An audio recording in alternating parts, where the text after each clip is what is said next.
Hello everyone. Thank you for joining me today. Dana here. Today I'm going to be sharing how to glimmer on either clear acetate, or what I will actually be using is clear Dura-Lar film.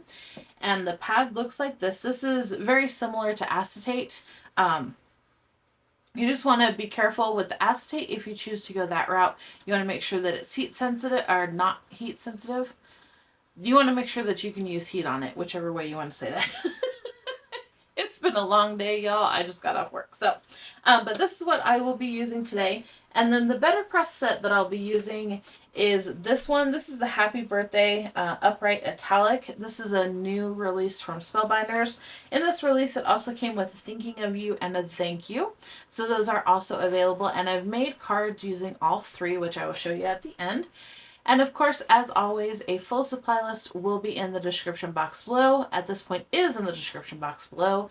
And anything that you can purchase at Spellbinders, I will have an affiliate link for. Okay, so to start, you want to just grab your foil and cut you off a piece. This is Espresso Bean. Yes, Espresso Bean Glimmer Foil from Spellbinders. And I'm just using my little rotary tool here and cutting off a bit. And then for my Dura-Lar, all of it comes with a little bit of tissue paper. This just kind of protects one side of it. I leave it on there when I'm glimmering. It doesn't really matter if you do or don't. I like to leave it on because when I go to die cut this, it just helps it a little bit. And I'm just taking a large, this is actually a makeup brush, and I'm dusting off the Dura-Lar just to make sure that there's no dust or anything on it, any dog hair. I have dogs, so y'all know dog hair gets everywhere. So then I'm going to take my heated glimmer machine here, and I'm going to put the plate down in the center. And then you want, remember with glimmer foil, you want to do pretty side down. So I'm going to put that on there, and then I'm going to take my piece of Dura-Lar and put it down so that I've got the backing on the top there, so that I'm actually glimmering the Dura-Lar and not the protective backing. And I'm going to click my little timer button, and then as soon as that's done, I will run it through my machine. So you just glimmer any kind of clear material, your Dura-Lar or your acetate. You can also use the Dura-Lar matte. Works very well if you want something that is very similar to vellum. It'll kind of give you that look. That will also work with this. Okay, so now that the timer is done, I'm just removing the platform from the glimmer unit and then running it very, very slowly through my Platinum 6 machine. And you only want to run this through once. You don't want to go back and forth. You run the risk of things shifting in your little sandwich there if you do run it back and forth. And then remember, this is very, very hot, so don't touch it. If you're new to glimmering, there is a video on the Spellbinders website and their YouTube channel that'll give you all the basics if you're new to that. This I'm just focusing on that you actually can glimmer on a clear surface. So I'm just going to move my machine aside there. And then I'm taking everything off of the glimmer system, but I'm not peeling the foil yet. I like to let it cool before I do that, so I'm just going to set that aside. And it doesn't take long to cool, especially here in Colorado. Okay, and it's actually cool now, so it takes less than a minute. So then you just want to peel your foil back pretty slowly. And then there you go. It's upside down. But you've got glimmer on your clear acetate, or in this case, Dura-Lar sheet. And then save your foil because you can reverse foil that. And then I'm going to go ahead and die cut that out. And the set that I'm going to be using to die cut that is this one. This is the Emerald Cut Labels and Tag Die Set from Spellbinders.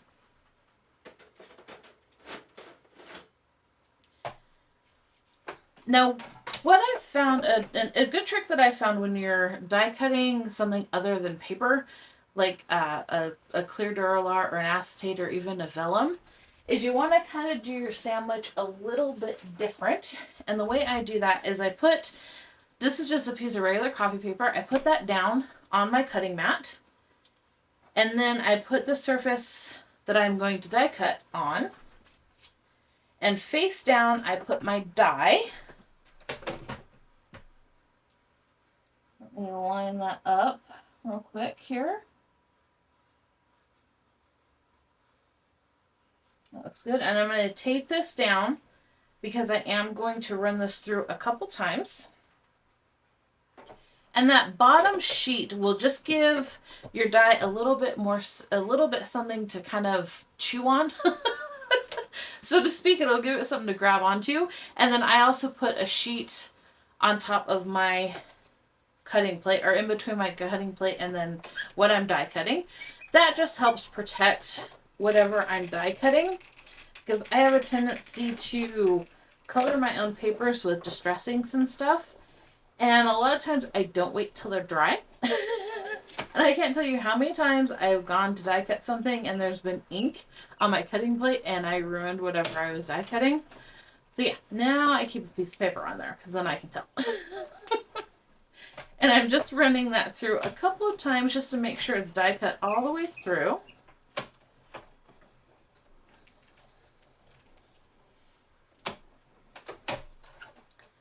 All right.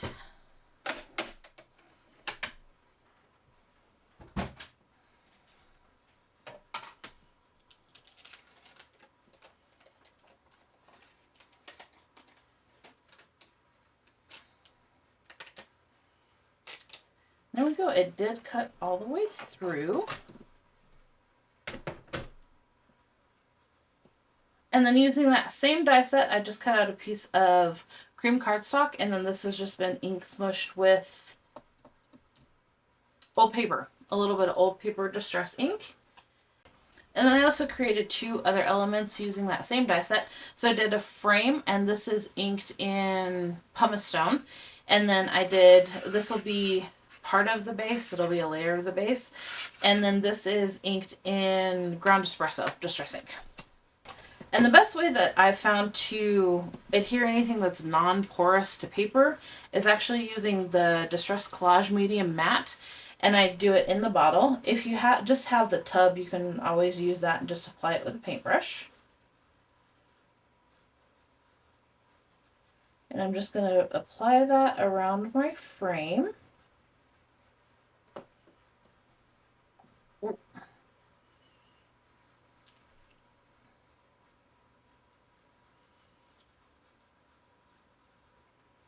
Line that up, squish it down. Now I have this massive acrylic block, so I'm just going to put that right on top. Actually, we got a little wonky here.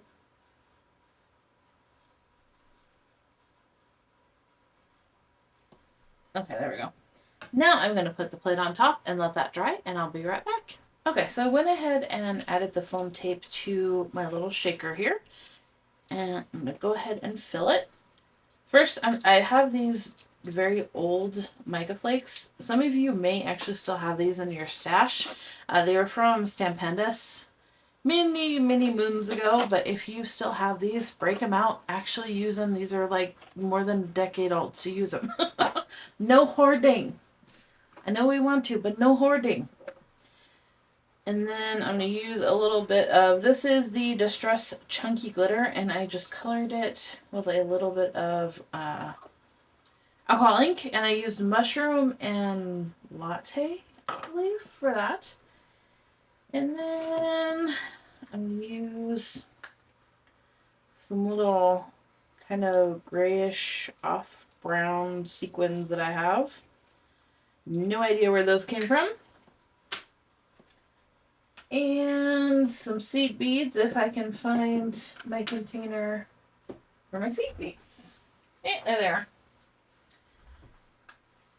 And I'm just going to use some little metallic seed beads that I have.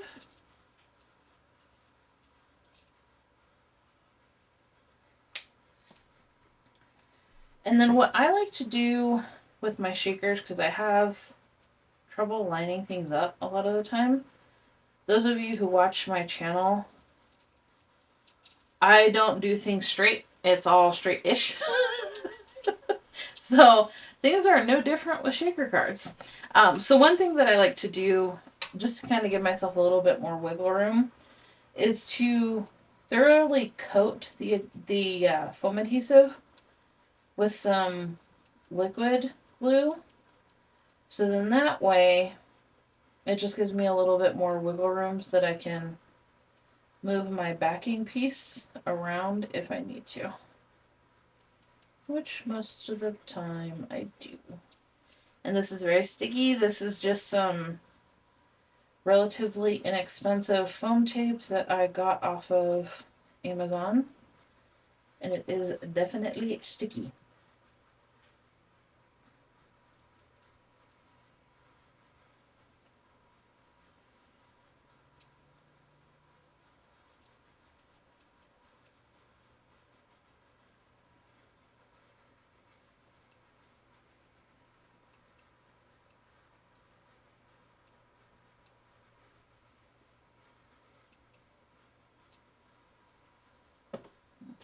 Go.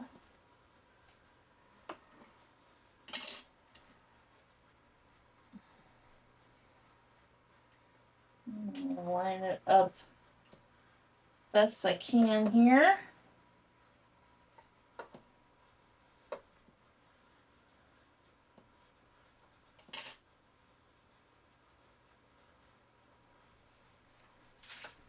Flip it over. Okay. And I made a mess. I've got some glue leakage here. We're just going to clean that up and then let this dry. It actually got a little schmutz right there. There we go. Okay, so for the card base, I'm just going to take a 4 1/4 by 5.5 panel of cream cardstock. And I'm going to adhere this large piece, this large brown piece. This is the largest die in the set, just so you kind of know sizing. It is the size of a 4 1/4 by 5.5 card. But of course the shape is a little different here. So you can still mat it on a 4 1/4 by 5.5. Or you don't have to. You can always leave it as is and do a shaped card if you want to. I'm adhering my shaker bit on carefully. It is still wet. But I want to get to the decorating. That's the fun part. Okay, y'all are probably... I probably just cut out my headshot. But we're straight adjacent here. And for the decorations, I did make some flowers. I used these 2 die sets. This one is the Landscape Rose and then the Flowering Quince, I believe. Again, these will be linked down below. I used these 2 die sets, and then the paper is stamped with this. This is a background stamp called Vintage Text. It's from Wendy Vecchi.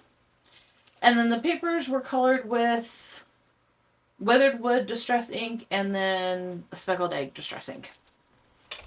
And to adhere those, I am going to use my hot glue, just because some of them may be on the acetate or the Dura-Lar. And this will just be instant stuck.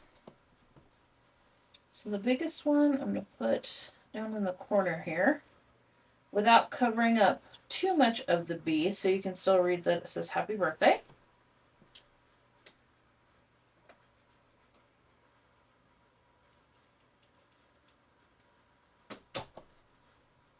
And I'll tuck in a little one right there.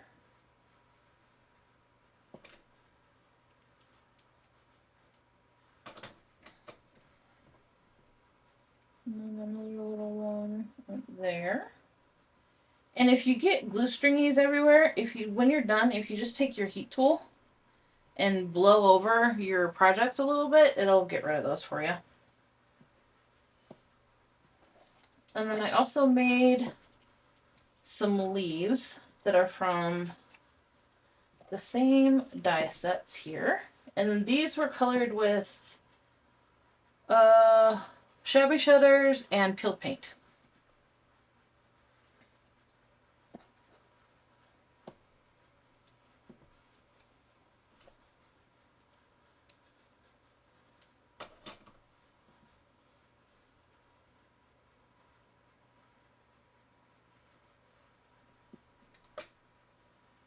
And then for the flower shaping videos, all these can be found on the Spellbinders website also.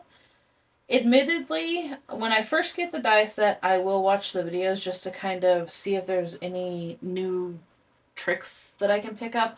Other than that, I don't really follow the videos. I just kind of shape them however I'm in the mood for and however I have time for. Like with these leaves, I literally just ran down the center and it kind of folded it up, and yeah, that was it. And I used the shaping kit that Spellbinders has. I'll link that down below as well if I remember. But yeah, a lot of these Spellbinders dies and systems and stuff like that, they have a lot of good information on their YouTube channel. So if you haven't, I highly recommend checking it out.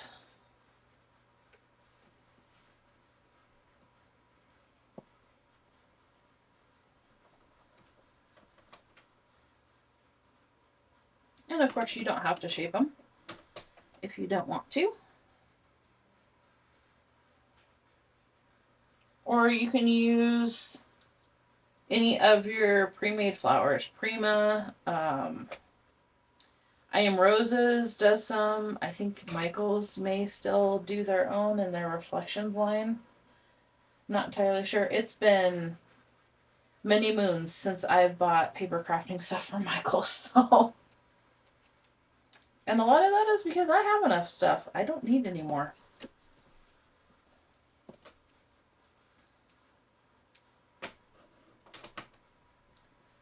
Tuck one more little leaf on that side there. And then for the flower centers, I'm just going to use some brown halfback pearls that I have. These I got from Amazon. They're nail art embellishments. But if you have some of the made for paper crafting ones that already have the adhesive on them, you are obviously more than welcome to use those as well.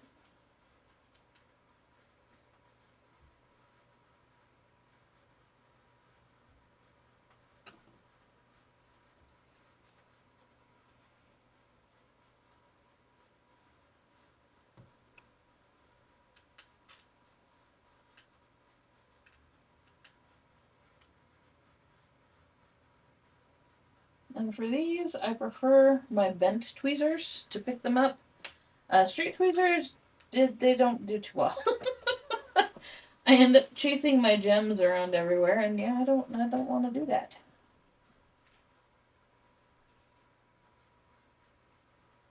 There we go. I'll put my glue back to rights here. If y'all use liquid adhesive and you keep a pin in it, I always wipe off the pin and then wipe off my glue nozzle. And I don't have as many clogging issues with that.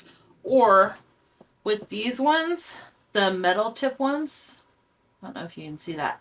The first bottle I had of these, I used really, really wet baby wipes. And some moisture got in here and I had rusting issues. So be careful about that too. Don't use really, really wet baby wipes. Okay, I'm just going to close this up. These little gems came in, or halfback pearls, came in those circle containers that you have to really watch which part you take off. One part's lid, one part's not, and if you do the knot, then you're in trouble. Yeah, well, I did the knot, and I was in trouble, so now they're in this container. If you know, you know. Okay, so here are my 3 finished cards. All 3 using the exact same elephants. Elephants. Yes, elephants, Dana. Elements. Like I said in the beginning of the video, it's been a long day and I just got off work not too long ago. Anywho, these are my 3 finished cards. I hope you enjoyed. Again, everything will be linked down below. And anything that I got that's not on Spellbinders, I won't actually have a link for, but I'll list it if I remember.